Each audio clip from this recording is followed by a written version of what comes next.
Y agradezco la presencia en este estudio de Héctor Saúl Telles, él es presidente de la Comisión de Hacienda en la Asamblea Legislativa del Distrito Federal.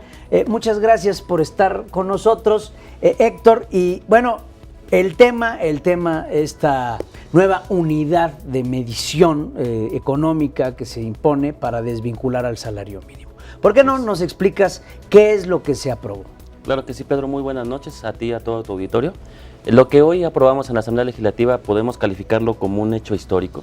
Tengo que hacer un poco de referencia y un paréntesis para explicar que prácticamente hay 4 décadas de abandono en la actualización del salario mínimo de todos los trabajadores en la nación.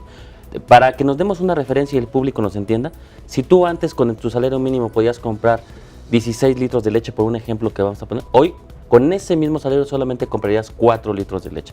Esto estoy hablando de que el salario mínimo ha perdido un poder adquisitivo de por lo menos el 70%.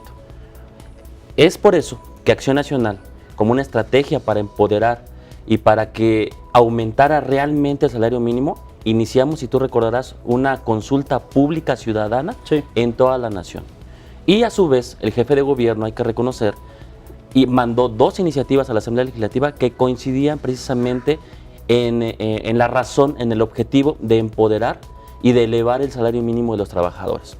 Bueno, durante todo este lapso, en el debate, en la discusión, se hablaba de que elevar el salario mínimo podría causar efectos inflacionarios o bien podría disparar algunos conceptos de multas, de pagos, de recargos, de sanciones económicas o administrativas en el ámbito penal y en el ámbito administrativo.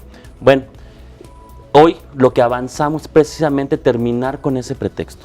Sería el Distrito Federal la primera entidad, si me permiten el término, la primera entidad en todo el país que desvincula, desindexa el salario mínimo de todas esas referencias que se hacen en multas, en recargos, en sanciones económicas. Es decir, ya no será un pretexto para elevar el salario mínimo el hecho de que pudiera impedirnos que se elevaran o se dispararan las multas, los recargos, las sanciones económicas y estos pudieran derivar en un posible efecto inflacionario en algunos otros conceptos. ¿Con qué nombre queda? Hoy se crea entonces, para desvincularlo, teníamos que crear una unidad de cálculo que sirviera de piso precisamente para sustituir el salario mínimo. Se crea la unidad de cuenta, este concepto viene a sustituir las referencias de salario mínimo y ahora la unidad de cuenta equivale en el momento de inicio a 67.29 pesos. ¿Y esto cuándo se pone en marcha? Esto a partir del 1 de enero. Hemos encontrado consenso entre las diversas fracciones parlamentarias de la Asamblea Legislativa para que a partir del 1 de enero todas las 50 leyes que hoy reformamos para que ya no hablen de la referencia al salario mínimo por concepto de multa o de sanción y 4 códigos además, a partir del 1 de enero se referirán a la unidad de cuenta de la Ciudad de México. Entonces, en pocas palabras, cuando la gente, vamos a poner un ejemplo mundano, te para un policía, estás mal estacionado, tienes que pagar N cantidad de unidades de cuenta como una multa que es el equivalente a 67 pesos con 29 centavos, que esta unidad de cuenta va a sufrir un incremento anual, se va a mantener estable y ¿por qué se espera? Evidentemente lo estabas hablando ahorita perfectamente bien, en cuanto se propone el salario mínimo, dicen inflación. Así es. Ok, ya quitamos ese pretexto, pero es local. El chiste es poner el ejemplo para que sea a nivel federal. Así es. Precisamente lo mencionas muy bien, Pedro. Lo que hoy hicimos y lo que debe de tener certeza y tranquilidad las personas es que a partir del 1 de enero, en cualquier multa normal de que me estacione mal, digamos, el reglamento de tránsito me dice que este señor tendrá una multa de 5 salarios mínimos. Ahora va a decir, el señor tiene una multa de 5 unidades de cuenta. Cada unidad de cuenta equivale a 67.29 pesos. Pregunta, ¿no? Héctor.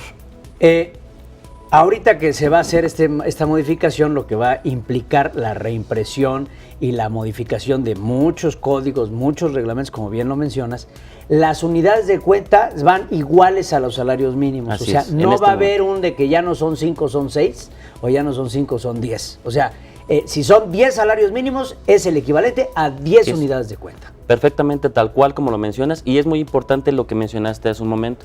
La unidad de cuenta se va a mantener en un crecimiento mucho menor al índice inflacionario y se va a mantener obviamente mucho menor al crecimiento que ahora sí debe de tener el salario mínimo. Por eso es que deben de tener tranquilidad las personas, los citadinos, los contribuyentes, de que la unidad de cuenta siempre será una unidad menor al posible efecto inflacionario que podamos vivir en cualquier año de crisis económica, porque así lo establecimos en la Asamblea Legislativa. Y también, pues obviamente esto es un ejemplo y referencia nacional como caja de resonancia en el Distrito Federal, para que se atrevan los congresos locales a llevar las mismas modificaciones y a nivel federal no tengamos esos pretextos para que los trabajadores puedan tener un salario más digno. Pues me parece muy bien. Héctor Saúl Telles, presidente de la Comisión de Hacienda de la Asamblea Legislativa del Distrito Federal. Muchas gracias, estamos pendientes de lo que se sea.